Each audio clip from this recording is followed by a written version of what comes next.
Then he said to his disciples, "The harvest is plentiful, but the workers are few. Ask the Lord of the harvest, therefore, to send out workers into his harvest field." These words come right after Yeshua spent time traveling through towns and villages, teaching, healing, and ministering to people. And as he looked at the crowds, Scripture says he had compassion on them because they were harassed and helpless, like sheep without a shepherd. That's the backdrop for this passage. Yeshua isn't looking at a field of wheat. He's looking at people. People who are confused. People who are hurting. People who are searching. People who are carrying burdens. People who need truth, hope, direction, and compassion.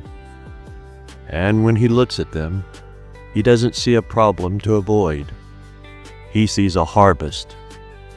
That's an interesting choice of words. A harvest is something valuable, something ready, something worth gathering. Many times, believers look at the world and see only chaos, division, corruption, and brokenness. And certainly, there's plenty of that. But Yeshua looked at the crowds and saw people who mattered deeply to God. He saw opportunity. He saw potential. He saw souls. Then he says something that remains just as true today as it was 2,000 years ago. The harvest is plentiful, but the workers are few. Notice what he doesn't say. He doesn't say the harvest is small. He doesn't say people aren't interested. He doesn't say there aren't enough opportunities. The shortage isn't in the harvest. The shortage is in the workers. And that's a challenge for every generation of believers. Because it's easy to assume someone else will do the work. Someone else will share encouragement. Someone else will teach, will serve, will reach out, will step into the need. But Yeshua points out that the need often exceeds the number of people willing to engage it. It's a bit like riding a bike past a long stretch of roadside that needs attention. Maybe there's litter scattered everywhere. Everybody notices it. Everybody comments on it. Everybody agrees something should be done. But eventually someone has to stop pedaling for a moment and actually pick something up. The difference between noticing a need and meeting a need is action. And that's where this passage becomes personal. But before Yeshua tells his disciples to go, he first tells them to pray. Ask the Lord of the harvest. That's important. The first response to the need is prayer. Not because prayer replaces action, but because prayer aligns us with God's heart before we step into the work. And there's something interesting that often happens when people sincerely pray for workers. Sometimes they begin realizing that they themselves may be part of the answer.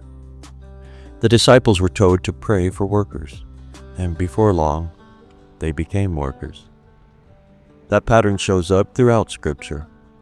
God often uses ordinary people who are willing rather than extraordinary people who feel fully qualified.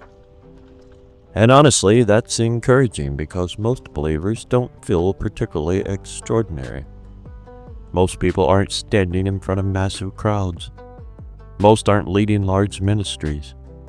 Most are simply living ordinary lives, working jobs, raising families, helping neighbors, moving through daily responsibilities.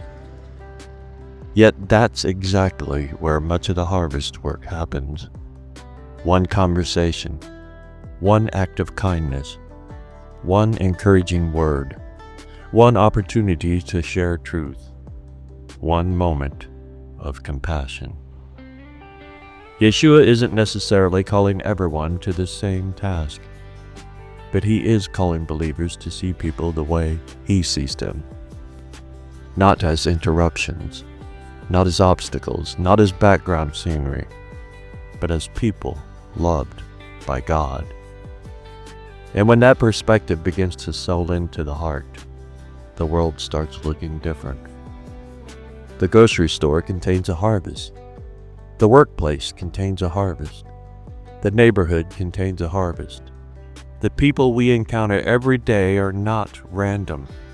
They're individuals with stories, struggles, questions, and needs that we may never fully see.